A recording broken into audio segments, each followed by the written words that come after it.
इम्तिहानी मराकज़ में तलबा बाहर, वालिदैन परेशान। सिंध में मैट्रिक के पहले पर्चे में शदीद बदइंतज़ामी। कराची के कई मराकज़ पर सुबह 9 बजे शुरू होने वाला फिजिक्स का पर्चा 12:30 बजे शुरू हुआ। जिन मराकज़ पर पर्चा देर से शुरू हुआ वहां इजाफी वक्त दे दिया गया।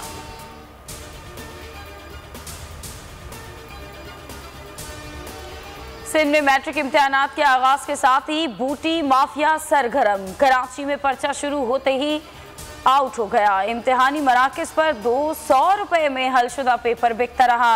अंदरूने सिंध खुल्लम खुल्ला नकल जारी रही। तलबा ने टोलियों की शक्ल में व्हाट्सएप के जरिए पर्चा हल किया।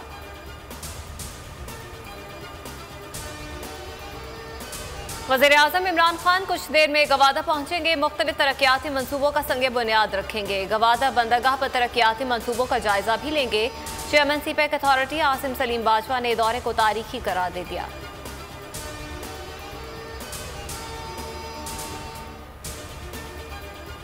MQM लोगों में तफरीक और मुंतशिर करना चाहती है। MQM ने अवाम को बेवकूफ़ बनाने के लिए एहतजाज किया। तर्जुमान सिंध हुकूमत मुर्तज़ा वहाब के वार कहा कि कराची के अवाम ने बता दिया जलाओ घेराव और तफरीक की सियासत नहीं चलेगी।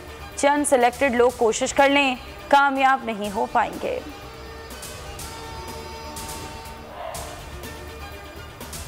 जौहर टाउन धमाके की तहकीकात में ठोस शवाहिद सामने आ गए। वज़ीर ख़ारजा शाह महमूद कुरैशी ने भारत की टेरर फाइनेंसिंग का मामला आलमी सतह पर उठाने का ऐलान कर दिया। कहा मोदी अंदरूनी मामला से तवज्जो हटाने के लिए नाटक रचा रहा है। तवक्को है कि दुनिया भारत की टेरर फाइनेंसिंग का नोटिस लेगी।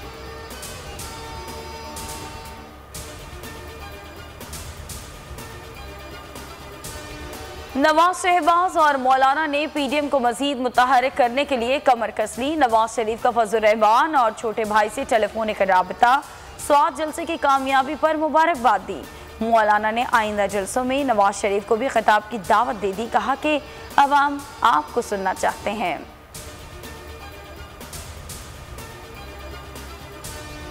अवाम को गैस बम ने उड़ा कर रख दिया। कराची समेत सिंध भर में CNG कीमतों में 17 रुपए किलो का इजाफा। नई कीमत 140 रुपए हो गई। पंजाब में 5 रोज की बंदिश के बाद आज रात से CNG 18 रुपए इजाफे के साथ दस्तयाब होगी। फी लीटर 109 रुपए हो गई।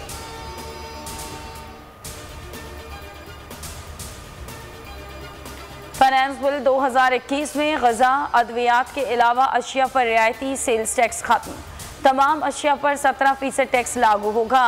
ऑनलाइन से मुंसलिक परचून फरोशों की इनवॉइस की तस्दीक के लिए मॉनिटरिंग भी लाजमी करार।